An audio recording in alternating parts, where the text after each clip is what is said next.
Nation first, राष्ट्र सर्वोपरि की सोच को आगे बढ़ाते हुए जो भी सामान हम आयात करते थे उस पर जो है इन्होंने तुरंत रोक लगाई।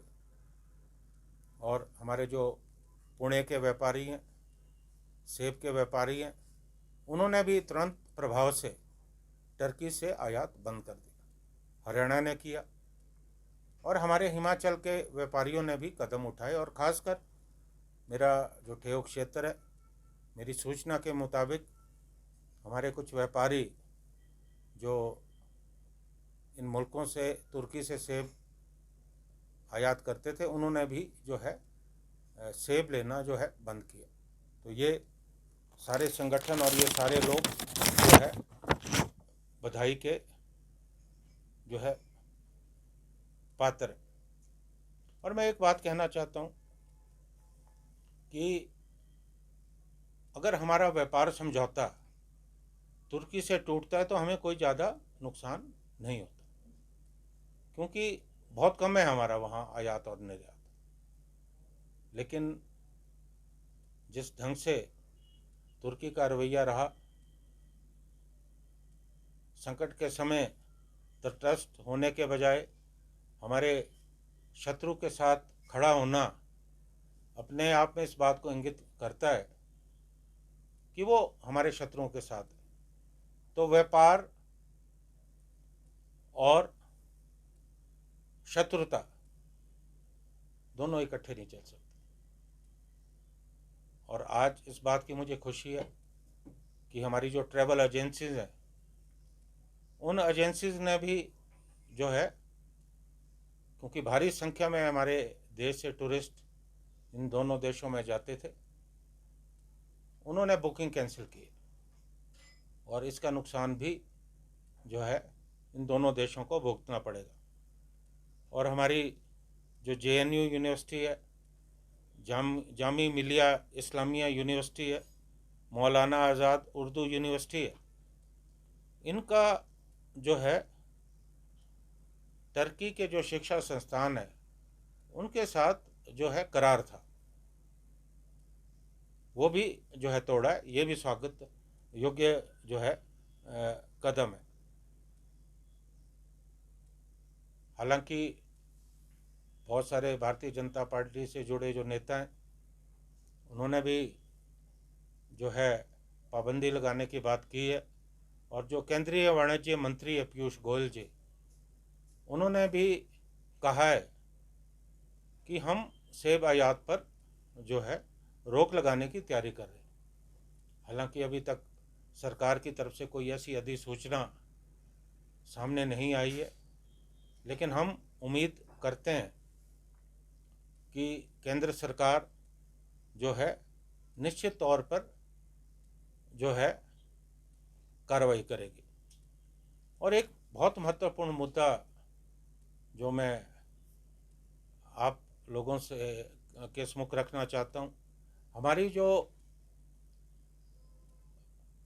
बहुत बहुपरीक्ष हमारी एक योजना, जो हमारी ड्रीम प्रोजेक्ट है, बिलासपुर मनाली लेह रेल लाइन, ये हमारा ड्रीम प्रोजेक्ट है, आप जानते हैं। इसका जो सर्वे जो है वो तुर्की की कंपनी कर रही है। और अभी पिछले दिनों मुझे कुल्लू से, मंडी से काफ़ी लोगों के फ़ोन आए, हमारे जो बागवान है किसान, उनके फ़ोन आए। इस सर्वे को रद्द करने की ज़रूरत है, क्योंकि ये सैटेलाइट से सर्वे हो रहा है। और ऐसे देश की कंपनी जिनका पर्दाफाश हो चुका है, अगर वो ये सर्वे करेंगे तो निश्चित तौर पे जो यहाँ की जानकारी है वो कभी भी हमारे दुश्मन देश को दी जा सकती है। तो मेरा केंद्र सरकार से अनुरोध है, और मैं हिमाचल की हमारी जो सरकार है, मैं कहना चाहूँगा कि इस कंपनी को तुरंत प्रभाव से सर्वे से हटा दिया जाना चाहिए, क्योंकि हमारा लेह के बाद तो हमारा चाइना का आगे बॉर्डर है। तो ये मुद्दा जो है बहुत सेंसिटिव है, इसलिए इस करार को रद्द करने की ज़रूरत है।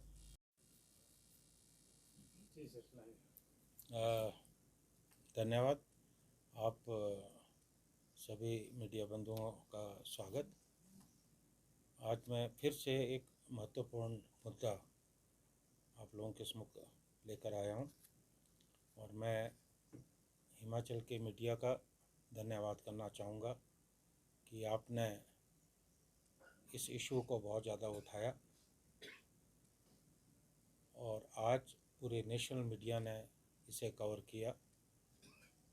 ये मुद्दा जो तुर्की से यहाँ पर सेब, चेरी आयात की जा रही थी, उसको लेकर था, क्योंकि जिस तरह से रवैया पाकिस्तान के साथ संघर्ष के दौरान तुर्की और अज़रबैजान का रहा, उससे पूरा देश बहुत आहत है। मैंने पहले भी ये बात कही थी कि 2023 में जब बहुत बड़ा भूकंप तुर्की में आया था, तो भारतवर्ष सबसे पहले आगे आया, और हमने ऑपरेशन दोस्त सबसे पहले शुरू किया, और हमने देश से खाद्यान्न, दवाइयाँ वहाँ भेजी, अपने ड्रोन वहाँ पे भेजे, ताकि जो मलबे में लोग फंसे थे उन्हें जो है निकाला जा सके। लेकिन हमें इस बात की बहुत हैरानी भी हुई, आश्चर्य भी हुआ कि जब इतनी बड़ी आतंकवादी घटना पहलगाम में घटी, यहाँ से कोई रिएक्शन नहीं आया, और जब भारतवर्ष ने, हमारी वीर सेनाओं ने पाकिस्तान के साथ हमारा जब संघर्ष शुरू हुआ और हमने पीओके में आतंकवादियों के अड्डे नष्ट किए, तो सबसे ज़्यादा तकलीफ़ जो है तुर्की को हुई। और तुर्की ने न केवल उस समय अपने ड्रोन भेजकर पाकिस्तान की मदद की, अपितु इस संघर्ष के बाद भी जो तुर्की के राष्ट्रपति है रजब तैयब एर्दोगान, उन्होंने पाकिस्तान को बधाई दी कि जो संयम पाकिस्तान ने संघर्ष के दौरान रखा, उसके लिए पाकिस्तान बधाई का पात्र है। उनका ये भी टिप्पणी थी कि हम पाकिस्तान को आने वाले समय में जो भी सैन्य मदद होगी हम जो है जारी रखेंगे। जब ये मुद्दा पूरे देश में उठा, मैं बधाई देना चाहता हूँ Confederation of All India Traders CAT. इन्होंने पिछले दिनों एक बैठक की, पूरे देश के व्यापारी संगठन वहाँ इस बैठक में शामिल हुए, और इस संगठन ने जो तुर्की और अज़रबैजान से यहाँ पर वस्तुएं आयात हो रही थी, उन वस्तुओं पे तुरंत प्रभाव से उन्होंने पाबंदी लगाई। मैं कैट के महामंत्री प्रवीण खंडेवाल के माध्यम से इस संगठन का धन्यवाद करना चाहता हूँ, और भी कहना चाहता हूँ कि जो तुर्की और कुछ देशों से सेब आता है, वहाँ सेब के मूल्यों को कम आंका जाता है, और आंशिक भुगतान जो है वो बैंकों के माध्यम से किया जाता है, और बाकी की जो रकम है वो हवाला के जरिए आती है। ये मेरी जानकारी में है, और ये बड़ा गंभीर मामला है, और हमें इस बात का अंदेशा है कि हवाला के थ्रू जो पैसा आता है, कहीं ऐसा तो नहीं कि वो पैसा जो आतंकवादी संगठन है उन तक पहुंचता।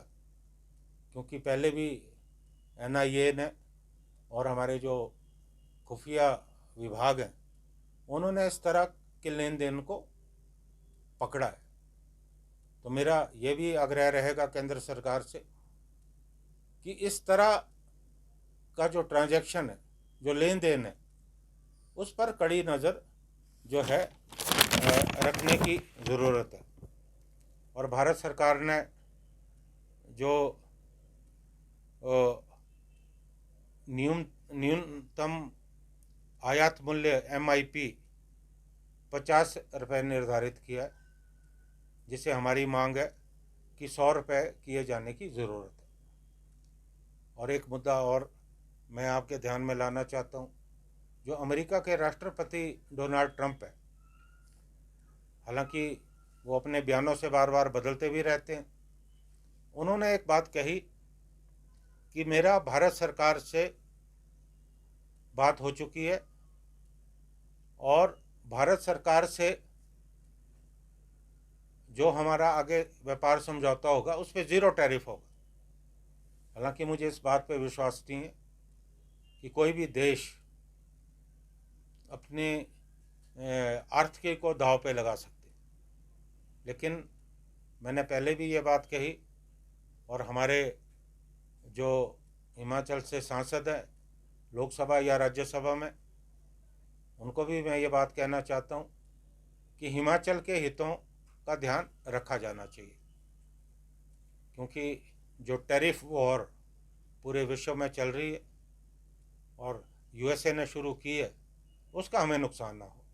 आगे जब भी अमेरिका से समझौता हो, टैरिफ को लेकर कोई बातचीत हो, तो हिमाचल और हमारे जो यहाँ के किसान